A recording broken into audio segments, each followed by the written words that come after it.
Buenas noches, hermanos y hermanas, un día más aquí en nuestro oficio vespertino desde la parroquia de la Ascensión de la Iglesia Española Reformada Episcopal, que nos habla el reverendo Miguel Ángel Pino. Un día más para acercarnos al Señor, a su presencia, para estar cerca de Él, para que Él ministre a nuestros corazones, nos traiga su paz, nos traiga su amor.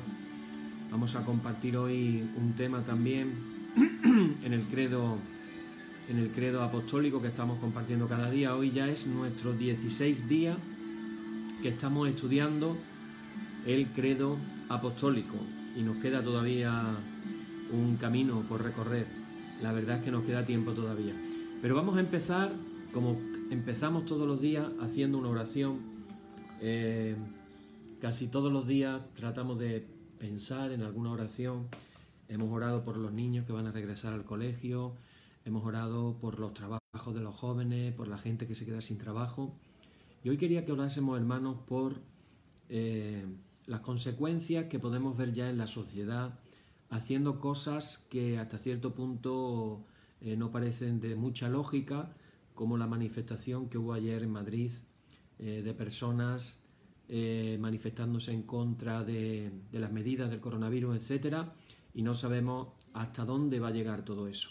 Así que, hermanos, vamos a orar de una manera especial por nuestra sociedad a nivel mundial y en España, para que Dios vaya abriendo camino y vaya iluminando también a los médicos para que esta plaga que estamos viviendo pronto pueda superarse. Así que ponemos en las manos del Señor a todas las personas que estáis en este oficio.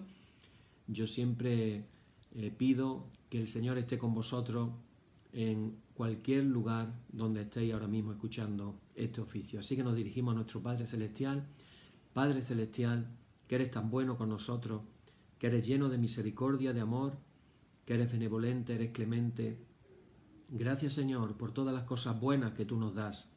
En esta noche nos acercamos a ti con la confianza de que por la sangre de Jesús ahora tenemos acceso a ese camino nuevo que ha sido abierto para encontrarnos contigo, Padre de los cielos.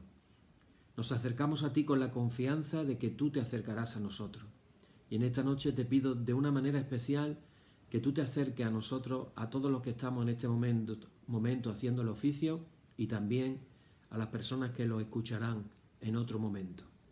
Padre, que tu presencia inunde nuestros corazones, tu paz nos llene, sintamos tu cercanía y sintamos tu amor. En el nombre de Jesús. Amén. Amén. Y comenzamos, hermanos, nuestra liturgia como cada día diciendo: en el nombre de nuestro Señor Jesucristo sea luz y paz. Amén. Desde el nacimiento del sol hasta donde se pone, sea alabado el nombre del Señor. Sea el nombre del Señor bendito desde ahora y para siempre. Oh Dios, cuyo nombre es bendito desde la salida del sol hasta su ocaso, llena de ciencia nuestros corazones y abre nuestros labios en tu alabanza, para que, como eres bendito con el debido honor por todos los siglos, así seas alabado de oriente a occidente por todas las naciones. Amén. Por tu misericordia, oh Dios nuestro, que eres bendito y vives y gobiernas todas las cosas por los siglos de los siglos. Amén. Decimos el número 3 de la liturgia, que dice: ensálzate, oh Dios, sobre los cielos y sobre toda la tierra sea ensalzada tu gloria. Oíd el resumen que nuestro Divino Maestro ha hecho de los mandamientos de Dios. Amarás al Señor tu Dios con todo tu corazón y con toda tu alma y con toda tu mente. Este es el primero y el grande mandamiento. Y el segundo es semejante a este: amarás a tu prójimo como a ti mismo. De estos dos mandamientos pende toda la ley y los profetas.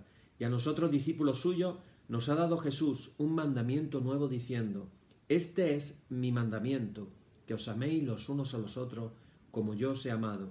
En esto conocerán todos que sois mis discípulos, si tuviereis amor los unos con los otros. Oremos todos juntos. Señor Jesucristo, sin cuya ayuda nada podemos hacer, mora en nosotros y capacítanos con tu gracia para que, llevando mucho fruto, demos gloria al Padre Celestial. Amén. Hermanos muy amados, reconociendo con sinceridad cuán lejos estamos de haber cumplido fielmente la voluntad del Señor, humillémonos en su presencia y con un corazón contrito confesemos todas nuestras faltas y transgresiones, seguros de que Él oirá nuestra súplica. y oramos todos juntos, hermanos, de esta manera diciendo: Padre omnipotente y todopoderoso, la confusión y la vergüenza no nos deja levantar nuestro rostro en tu presencia. Por eso, con humildad y dolor de corazón, confesamos que nos hemos desviado de tu sendero y como ovejas perdidas hemos andado descarriados fuera de tus caminos. Hemos seguido desordenadamente las intenciones y deseos de nuestro propio corazón. Hemos roto tus santos mandamientos. Además de no hacer lo que debíamos, hemos hecho lo que no estaba bien hacer. Por eso, Señor, ten misericordia de nosotros, pobres pecadores. Perdona, oh Dios, a los que confiesan sus culpas. Restaura a los que se arrepienten según tus promesas declaradas a toda la humanidad en Jesucristo nuestro Señor. Amén. Y el Señor Jesucristo, que tiene la potestad de perdonar pecados sobre la tierra, y que no desecha al pecador que a él acude para salud, oiga vuestros ruegos, perdone todos vuestros pecados y os conceda su Santo Espíritu, para que vuestra vida sea de aquí adelante pura y santa, hasta que seáis recibidos en el goce de su eterna gloria, en las mansiones del Padre Celestial. Amén. Y el Señor sea siempre con vosotros. Decimos nuestra lauda correspondiente al tiempo, desde la Trinidad hasta el Adviento, el tiempo en el que estamos ahora mismo, y dice las siguientes palabras: Alabaré al Señor conforme a su justicia y cantaré al nombre del Señor el Altísimo. Aleluya. Te ensalzaré, mi Dios y Rey, y bendeciré tu nombre para siempre jamás. Gloria y honor al Padre, y al Hijo, y al Espíritu Santo, por los siglos de los siglos. Amén. Señor, abre nuestros labios, y nuestra boca anunciará tu alabanza. Vamos a compartir hoy el Salmo número 67. Si tenéis la Biblia en vuestras casas, podéis abrirlo, un salmo cortito. Es un salmo que se titula, en la Biblia de la versión de la Reina Valera, se titula como exhortación a las naciones para que alaben a Dios. Dice así el Salmo: Dios tenga misericordia de nosotros y nos bendiga. Haga resplandecer su rostro sobre nosotros, para que sea conocido en la tierra tu camino, en todas las naciones tu salvación. Te alaben los pueblos, oh Dios, todos los pueblos te alaben. Alégrense y gócense las naciones, porque juzgarán los pueblos con equidad y pastorearán las naciones en la tierra. Te alaben los pueblos, oh Dios, todos los pueblos te alaben. La tierra dará su fruto, nos bendecirá Dios, el Dios nuestro. Bendíganos Dios y témanlo todos los términos de la tierra. Gloria y honor al Padre y al Hijo y al Espíritu Santo, por los siglos de los siglos. Amén. Amén, hermano. Bueno, pues vamos a tener nuestro tiempo de estudio bíblico, como todos los días. El viernes pasado estábamos hablando sobre la frase que dice: fue crucificado, muerto y sepultado. Estuvimos compartiendo acerca bastante tiempo. La verdad es que a mí se me hizo muy cortito el viernes el tiempo de compartir. Creo que Dios me despertó de pronto y me di cuenta de la hora, y la verdad es que fue un momento de mucha bendición. Cuando hablamos, fijaros qué curioso, cuando hablamos de la cruz de Cristo, de cómo Él ha muerto por nuestros pecados, de las bendiciones que son inagotables de la cruz de Cristo, de la sangre derramada, de ese sacrificio que hizo Jesús en la cruz del Calvario, la verdad es que es una cosa maravillosa cuando miramos al Señor. Y ahora viene una frase que yo voy a ser sincero, yo sé que cada vez que decimos el credo, yo no sé si a ti te pasa lo mismo. De hecho, realmente es la frase más controversial del credo apostólico, que es lo que estamos compartiendo. Y la frase dice simplemente: descendió a los infiernos. Fijaros qué curioso. Fue crucificado, muerto y resucitado, descendió a los infiernos, y ahora después de eso dice: resucitó al tercer día. Entre la muerte de Jesús y la resurrección de Jesús nos dice el credo que Jesús descendió a los infiernos. Pues de ese tema vamos a hablar hoy. Ojalá que el Señor nos ilumine, porque es un tema bastante complicado, ya digo que es controversial, pero yo me voy a limitar sobre todo a compartir textos bíblicos Si tenéis a mano bolígrafo, papel, para apuntar los textos, y luego, como esto se graba, pues si se te falta o te falla alguno, lo puedes volver a mirar. Los infiernos. Vamos a hablar del infierno. Los infiernos, el infierno. Hay traducciones que hablan del mundo de los muertos. Y comenzamos con una pregunta que vamos a tratar de responder. ¿Dónde están nuestros muertos? ¿Qué sucede cuando una persona muere? ¿Existe vida después de la muerte? ¿Dónde están los muertos? Consciente o inconscientemente, todas nos hacemos estas preguntas o nos las hemos hecho en alguna ocasión. Resulta que son preguntas esenciales para nuestra existencia. Forman parte del grupo de preguntas que dan sentido a nuestra vida. Por la puerta del nacimiento llegamos a este mundo. ¿De dónde venimos?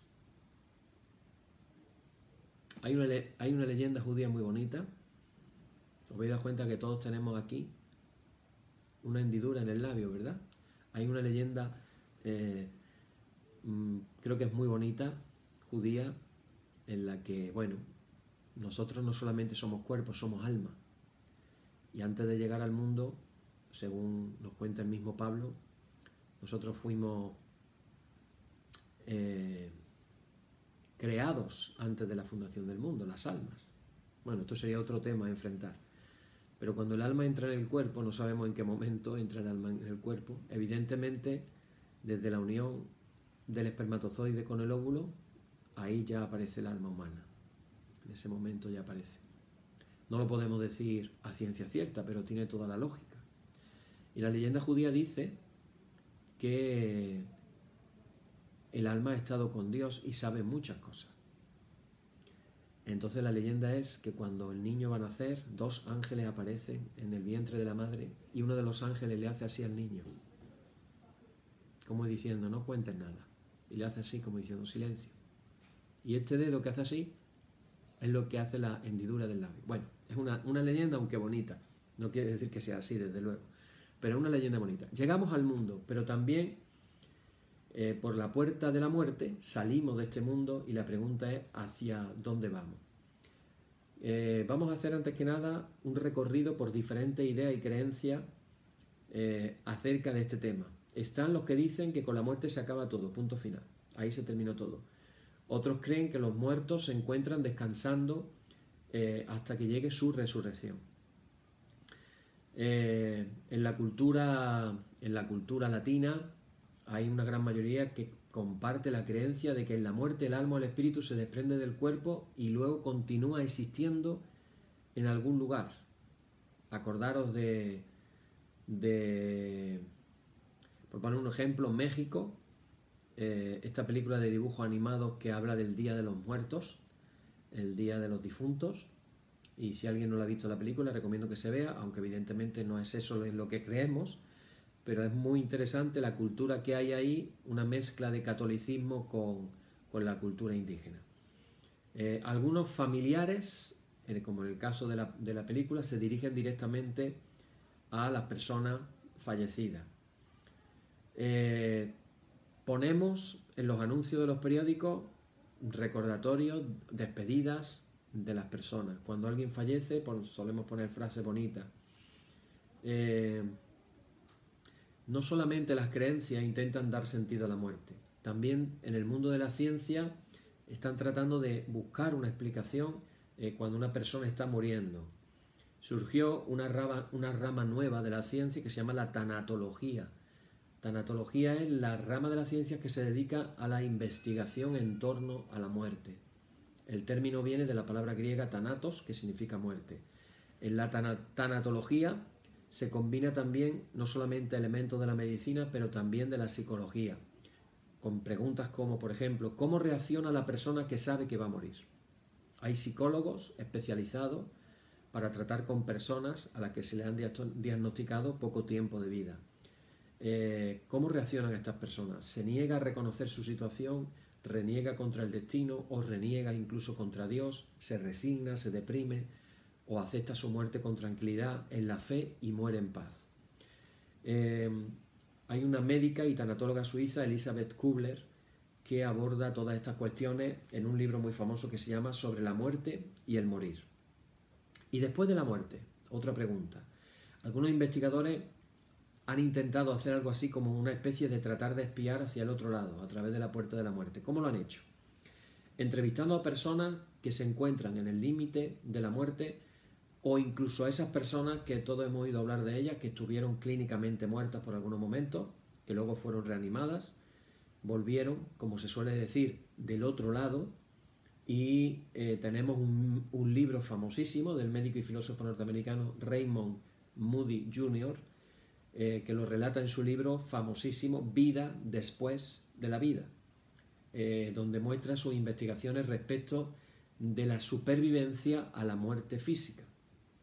Otro libro que se anuncia de la misma manera se llama Este libro nos lleva un paso más cerca del gran misterio de la existencia humana. Nuestra alma continúa existiendo hasta más allá de la muerte física.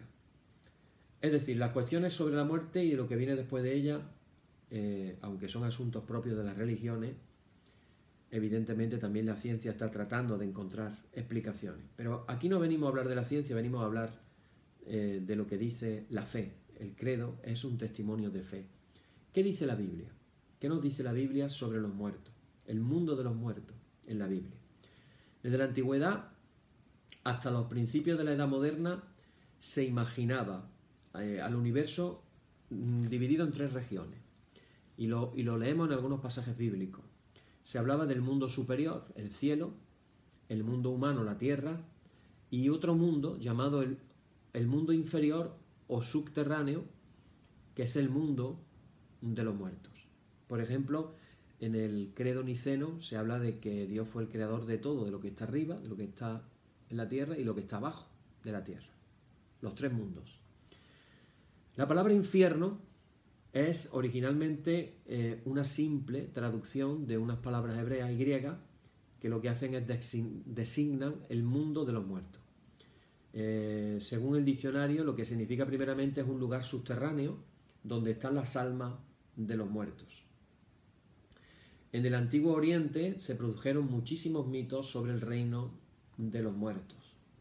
Recordar, por ejemplo, Egipto, ellos tienen hasta el libro, el famoso libro de los muertos, donde se dan los consejos a los faraones que tienen que cruzar por el mundo de los muertos hasta llegar a un determinado lugar.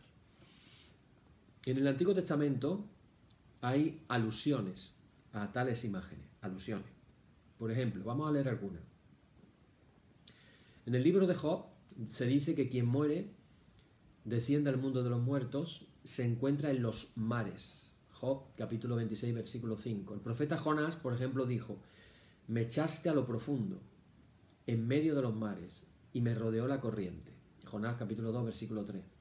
También Job habla de la tierra de la muerte. En Job, capítulo 20, versículo 23. O en un salmo, en el Salmo 88, versículo 12, dice que se habla de la tierra del olvido. Job también habla del mundo de la sombra de muerte. El mundo de la sombra de muerte. Job capítulo 38, versículo 17. Allá los muertos tienen casa, según cuenta Job capítulo 17, versículo 13. De los héroes de los tiempos antiguos, hasta se dice que descenderán con sus armas. Sus espadas fueron colocadas debajo de las cabezas y los escudos encima de los cuerpos. Dice Ezequiel el profeta, capítulo 32, versículo 27. Isaías nos habla de los muertos como sombras. Habla de que ese reino no posee ningún poder o dignidad propios y que se caracteriza por una debilidad total y está regido por bichos y gusanos. En Isaías capítulo 14 del 9 al 11. Job nos cuenta que los muertos se estremecen de miedo. En Job 26, versículo 5. Y en Eclesiastés se nos dice que el mundo de los muertos es la morada eterna, en el capítulo 12, versículo 5. Y de allá nadie vuelve. Dice, como la nube se desvanece y se va, así el que desciende al Seol no subirá. Job capítulo 7, versículo 9. Ahora, el aspecto más terrible, más sombrío de este mundo es sobre todo la ausencia de Dios. No hay más lugar para alabar a Dios. Acabamos de leer un salmo que es la exhortación a las naciones para que alaben a Dios. Pues bien, en ese lugar ya no se podrá alabar a Dios. Dice Isaías, en capítulo 38, versículo 18, dice, porque el Seol no te exaltará ni te alabará la muerte. Dice también, el muerto no ve más al Dios eterno. Isaías 38, versículo 10.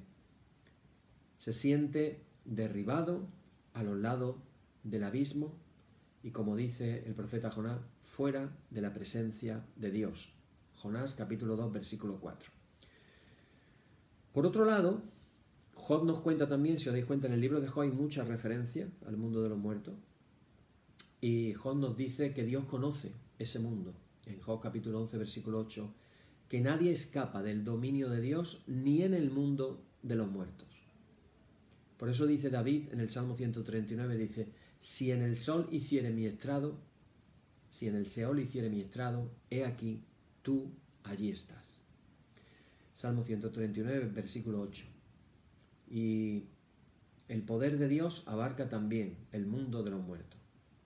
Por eso dice Samuel, Dios hace descender al Seol y hace subir. Primera de Samuel, capítulo 2, perdón, versículo del 6, capítulo 2, versículo 6. En algunos textos del Antiguo Testamento también se hace distinción del destino de aquellos que son buenos o sabios y de aquellos que son malos. Porque el mundo de los muertos se convierte en un instrumento de juicio de Dios. No todas las personas van al mundo de los muertos, sino solamente, nos dice el Salmo 19, versículo 17, solamente van los malos y todos los que rechazan a Dios. También se nos cuenta en el libro de Números cómo los rebeldes fueron tragados por la tierra y descienden vivos al Seol. Nos lo cuenta Números capítulo 16, versículo 30. Hay una palabra en el profeta Isaías, que voy a leer también, capítulo 5, versículo 14, que impacta. Dice, por eso ensanchó su interior el Seol y sin medida extendió su boca, y allí descenderá la gloria de ellos, y su multitud y su fausto, y el que en él se regocijaba. Posteriormente, el mundo de los muertos es visto como un lugar de castigo eterno y de desgracia eterna. Nos lo cuenta Daniel en el capítulo 12, versículo 2. O sea, ya estaríamos hablando del infierno en el sentido tradicional de la palabra. Es decir, un lugar de castigo eterno, un lugar de desgracia eterna. Daniel 12, versículo 2. Ahora, tenemos que tener en cuenta que después de haber leído todo esto con respecto al Antiguo Testamento, tenemos que tener en cuenta que la Biblia de las personas del Nuevo Testamento era el Antiguo Testamento. Entonces quiere decir que cuando nos ponemos a leer el Nuevo Testamento descubrimos que los muertos se encuentran provisionalmente hasta su resurrección en el mundo de los muertos. Dice Apocalipsis capítulo 20 versículo 13. En el mundo de abajo de la tierra, abismo, en el texto original griego que menciona Pablo a los Romanos capítulo 10 versículo 7, o del agua subterránea. Allá descansarán de sus obras aquellos que murieren en el servicio del Señor. Apocalipsis capítulo 14, versículo 13. Pero en otros textos, el mundo de los muertos se ve como un lugar de tormento y un lugar de castigo. Lucas 16, versículo 28. Y esa comprensión se va aproximando a aquello que generalmente entendemos nosotros por infierno. Estamos hablando de la oscuridad, los muertos, torturados por el fuego, gusanos, personas llorando, chirriando los dientes. Es la descripción que nos hacen los evangelios. El infierno, también llamado abismo, en diferentes textos bíblicos del Nuevo Testamento, Lucas 8, versículo 31, y algunos versículos de Apocalipsis, posee un poder contrario a Dios. De hecho, se cuenta que de él salen, de ese abismo, salen poderes destructivos. Salen monstruos que van a tratar de herir y de torturar a las personas infieles. Apocalipsis capítulo 9, versículo 1 y versículo siguiente. Van a devastar la tierra con espada, con hambre, con mortandad y con las fieras de la tierra. Nos cuenta Apocalipsis capítulo 6, versículo 8. Van a poner toda nuestra vida en llamas. Santiago capítulo 3, versículo 5, y van a matar. Apocalipsis 11, versículo 8. En el día del juicio, del que se nos habla también en los evangelios, se nos cuenta que los buenos van a ser separados de los malos. Dice, así será al fin del siglo. Saldrán los ángeles y apartarán a los malos de entre los justos. Mateo 13, versículo 49. O sea, los malos, los que no se hayan arrepentido de sus pecados. Fijaros qué definición tan sencilla y tan profunda al mismo tiempo. ¿Quiénes son los malos? Los que no se arrepienten de sus pecados. Lo podemos leer en Mateo capítulo 11, versículo 23, y Lucas 10, versículo 15. Se describe el infierno como el lugar donde el fuego nunca se apaga. Mateo 9, versículo 43. Un fuego eterno preparado para el diablo y para sus ángeles. Mateo 25, versículo 41. Donde serán y son atormentados para siempre en el lago de fuego que arde con azufre. Apocalipsis 19, versículo 20. Sin reposo de día y noche. Apocalipsis 14, versículo 11. Sufriendo una pena de eterna perdición, como nos cuenta Segunda de Tesalonicenses, capítulo 1, versículo 9. Podemos comprobar que las imágenes de ese mundo de los muertos como infierno aparecen de preferencia en textos apocalípticos. Esto es una cosa que nos llama la atención. Y lo que nos tratan de decir es muy sencillo. Nos tratan de decir que existe la posibilidad de que la persona quede separada de la presencia del Señor y de la gloria de su poder. Repito, existe la posibilidad de que la persona quede separada de la presencia del Señor y de la gloria de su poder. Segunda de Tesalonicenses, capítulo 1, versículo 9. Los autores del Nuevo Testamento van a destacar la victoria de Jesucristo sobre todos los poderes del mal. La muerte, pero también el infierno. Y nos quieren hacer un llamamiento a los que somos cristianos, a los que somos discípulos de Jesús, a que llevemos una vida de fe consciente y responsable. Ahora quiero hablar un poquito de historia también, porque es interesante ver la historia.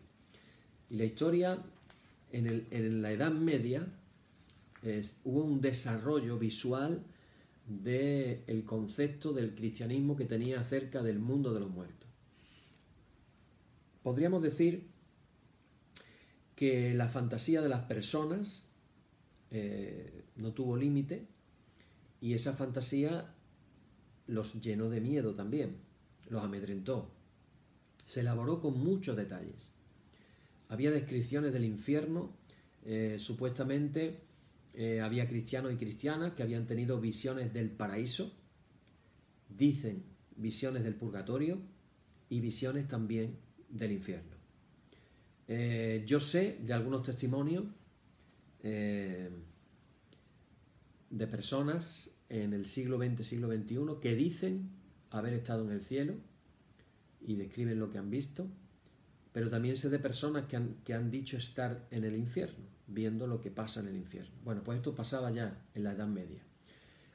De hecho, se crearon imágenes a través de la pintura, como por ejemplo con pintores como el holandés Jerónimo Bosch, que vivió desde el año 1450 al 1516, que realizaron realmente cuadros impresionantes donde se reflejaba la imaginación de cómo sería el otro mundo. Partieron de las pocas referencias bíblicas que tenemos y que acabo yo de citar, algunas de ellas. Por otro lado, le juntaron elementos también de la mitología antigua y también pues se aprovecharon de las creencias populares. Y bueno, lo que hicieron al final fue reafirmar esas mismas creencias. Hay un famoso escritor, poeta, teólogo, político de Italia, que cuando diga el nombre me imagino que la mayoría de vosotros vais a saber quién es. Se llama Dante Alighieri, que vivió del año 1265 al 1321 y que describe de una manera magistral en su monumental poema La Divina Comedia, la gran obra de Dante Alighieri, La Divina Comedia, que se considera una de las obras grandes de la literatura universal, donde dice haber visto al recorrer el infierno, el purgatorio y el paraíso. Y define el infierno como el reino de la iniquidad, como un insondable y tenebroso abismo, de donde suben clamores e infinitos ayes, porque los muertos sufren un horrible proceso de castigo que las mejores palabras no pueden describir. Bueno, dicho de paso, hay un autor de bestseller, el famoso escritor del Código da Vinci, Dan Brown, que precisamente su última novela se titula Inferno. Y se llama así porque precisamente está basada, la trama que se lleva, no voy a hablar mucho de la película por si la quieres ver, no te quiero estropear la fiesta, pero la trama va en relación a la obra precisamente de Dante Alighieri, que en su obra Inferno, bueno, pues por ahí va la trama de la película, ¿vale? Bueno, sí voy a decir una cosa para que os dé ganilla de verla. El punto principal de la película es que hay un multimillonario que piensa que si la Tierra sigue con más gente, la raza humana va a extinguirse. Entonces la solución es matar gente.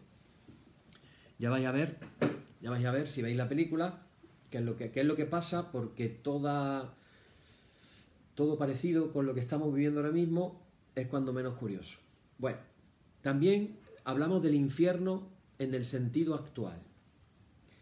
Y el infierno esa imagen medieval aterradora sigue influyendo en nuestro lenguaje, nuestra imaginación y por supuesto en nuestro subconsciente, como algo simbólico, metafórico.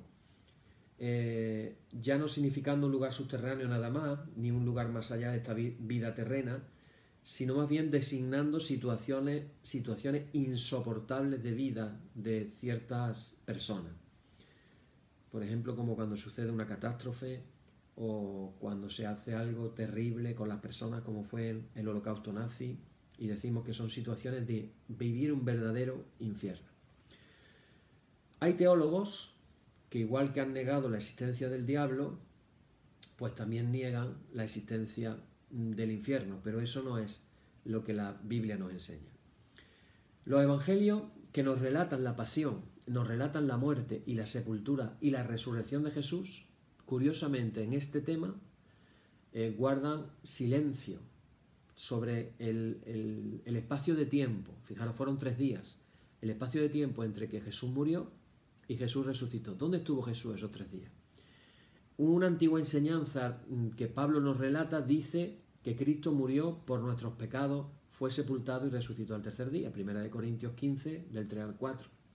En el antiguo credo romano, que se formuló alrededor del año 200 y a partir del cual se origina el credo apostólico que estamos nosotros compartiendo, dice: bajo Poncio Pilatos fue crucificado y sepultado, al 3er día resurgió de entre los muertos. Al 3er día resurgió de entre los muertos. Evidentemente Cristo estaba muerto en el lugar de los muertos. Los credos de la parte oriental, en la parte griega de la antigua iglesia, confiesan la muerte, la sepultura y la resurrección de Cristo. En el credo conocido como el credo niceno del siglo IV, que es, para que también esto es importante que lo vayamos remarcando, ese credo es el credo absolutamente, vamos a decir, mundial o ecuménico de todas las iglesias. Lo utilizan las iglesias católicas, las protestantes, las ortodoxas, las luteranas, las metodistas, y en ese credo se afirma lo que fue también crucificado en nuestro favor, bajo Poncio Pilato padeció y fue sepultado, y al 3er día resucitó. Ahora bien, a partir del testimonio bíblico es que podemos llegar a la conclusión de dónde estaba Cristo. Y la conclusión no es otra que entre la muerte en la cruz y la resurrección, Cristo estuvo en el mundo de los muertos. Fijaros, el mismo Jesús anunció lo siguiente. Jesús dijo: estará el Hijo del Hombre en el corazón de la tierra 3 días y 3 noches. Lo dijo Jesús. Mateo capítulo 12, versículo 40. Cuando Pedro predica en Pentecostés y cita el Antiguo Testamento, dice, refiriéndose a Jesús, dice: viéndolo antes, habló de la resurrección de Cristo, que su alma no fue dejada en el Hades, ni su carne vio corrupción. Es decir, si su alma no fue dejada en el Hades, ni su carne vio corrupción, es porque estuvo en el Hades, ¿no? Bueno, pues ahí estaba Cristo, en el Hades. Pablo supone o presupone la estadía de Cristo cuando dice: ¿quién descenderá al abismo? Esto es para hacer subir a Cristo de entre los muertos. O sea que Cristo estuvo en el mundo de los muertos. Romanos capítulo 10, versículo 7. Hay otras porciones bíblicas que nos dejan entrever lo que se creía que Cristo había hecho en el mundo de los muertos. Porque claro, si Cristo está en el mundo de los muertos, ¿a qué fue Cristo al mundo de los muertos? Y Pedro dice, porque por esto también ha sido predicado el Evangelio a los muertos, para que sean juzgados en carne según los hombres, pero vivan en espíritu según Dios. Primera de Pedro, capítulo 4, versículo 6. ¿Por quién fue predicado ese Evangelio a los muertos? Pues evidentemente solo pudo haber sido por Cristo. Con esa predicación le estaba Cristo proporcionando a las personas fallecidas la posibilidad de alcanzar la salvación a las personas fallecidas antes de su venida. En uno de los relatos sobre la muerte de Jesús se da a entender que en su entrada al mundo de los muertos, Él liberó a muchos que habían dormido. Dice Mateo 27, versículo 51, dice, y se abrieron los sepulcros, después de la muerte de Jesús. Dice, se abrieron los sepulcros. Él, dice, y muchos cuerpos de santos que habían dormido se levantaron. Mateo 27, versículo 52. Y esta frase solo aparece en el Evangelio de Mateo. Así que más misterio todavía, porque solamente lo dice Mateo. Fijaros lo que dice, se abrieron los sepulcros y muchos cuerpos de santos que habían dormido se levantaron. Qué curioso, ¿verdad? Así que cuando Cristo llega a decir de sí mismo, en el libro de Apocalipsis dice de sí mismo una serie de cosas, y entre otras dice, y el que vivo y estuve muerto, mas he aquí que vivo por los siglos de los siglos. Amén. Y fijaros ahora qué curioso lo que dice, y tengo las llaves de la muerte y del Hades. Tengo las llaves de la muerte y del Hades. Capítulo 1, versículo 18 de Apocalipsis. Con estas poquitas comprobaciones bíblicas, el descenso de Cristo al mundo de los muertos fue incluida en algunos credos y en el credo apostólico que estamos hablando aquí. Ahora bien, ¿cómo interpretamos esto? ¿Cómo se interpreta esto? Hay una interpretación de Lutero que a mí me gusta mucho. Él dice, todo lo que Cristo hizo y que confesamos en el segundo artículo del credo apostólico, Él lo hace por nosotros. Repito, el segundo artículo es el artículo que estamos viendo, cuando se dice que creemos y en Jesucristo, su único Hijo, nuestro Señor, que fue concebido por obra del Espíritu Santo y nació de María Virgen, padeció bajo Poncio Pilatos, fue crucificado, muerto y sepultado, y ahora dice, descendió a los infiernos. Todo lo que Cristo hizo, dice Lutero, y que nosotros confesamos con fe en el segundo artículo del credo apostólico, todo eso Cristo lo hace por nosotros en nuestro beneficio. Así que es fundamental que entendamos eso. Hasta el descenso a los infiernos, Cristo lo hizo por nosotros. Y nos preguntaremos ¿por qué? ¿Por qué? Pues en ese descenso a los infiernos y en esa posterior resurrección, sencillamente lo que sucede es la victoria de Jesús sobre el mal. Jesús vence a la muerte y al Hades. Como dice, yo tengo la llave de la muerte y del Hades. Ahora nos hacemos la pregunta, ¿qué mensaje nos da este de que descendió al Hades o al infierno, palabra griega? ¿Qué sentido tiene todo esto? ¿Dónde están nuestros muertos? ¿A dónde están nuestros muertos? Y podemos responder con total confianza que están en la compañía de Cristo. Yo sé que hay hermanos y hermanas de nuestra parroquia, de personas que nos escuchan, que ya tienen a familiares que partieron con el Señor. Hermanos, qué tranquilidad tan maravillosa es saber que Cristo no solamente murió y resucitó, sino también descendió a los infiernos y venció a la muerte. Y gracias a la victoria de la muerte, aquellos que partieron, nuestros familiares que partieron con el Señor, podemos tener la total confianza de que han sido acogidos por Él, que están descansando de su vida terrena hasta que llegue la resurrección. Y podemos decir que Él descendió al mundo de los muertos en beneficio de ellos, en beneficio de nosotros. Cristo nos deja compartir la salvación que Él trae y personifica. Los muertos están incluidos en su obra y en su presencia salvadoras, porque Cristo es la vida en persona. Él lo dijo: yo soy el camino, la verdad y la vida. También dijo: yo soy la vida y la resurrección. Así que, siendo Él la resurrección y la vida, esta certeza y esta confesión que hacemos nos libra de angustia y preocupaciones en relación a nuestros muertos, pero también no solamente que podemos estar tranquilos de saber que nuestros muertos están en buenas manos con el Señor, sino que también nosotros estaremos tranquilos en relación a nuestra propia muerte o fallecimiento. Así que el entrar en el mundo de los muertos pierde totalmente el carácter de angustia, pierde totalmente el carácter de no saber qué va a pasar, dónde voy a ir, qué va a ser de mí, ¿será el final?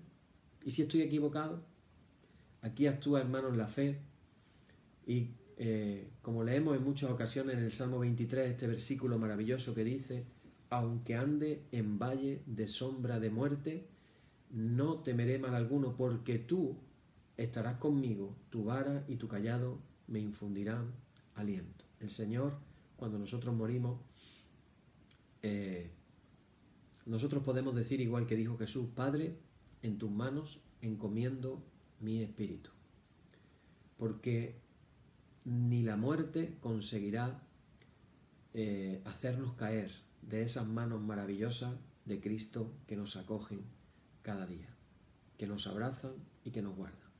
Qué maravilla, hermano, poder decir junto con Pablo: por lo cual estoy seguro de que ni la muerte, ni la vida, ni ángeles, ni principados, ni potestades, ni lo presente, ni lo porvenir, ni lo alto, ni lo profundo, ni ninguna otra cosa creada nos podrá separar del amor de Dios, que es en Cristo Jesús, Señor nuestro.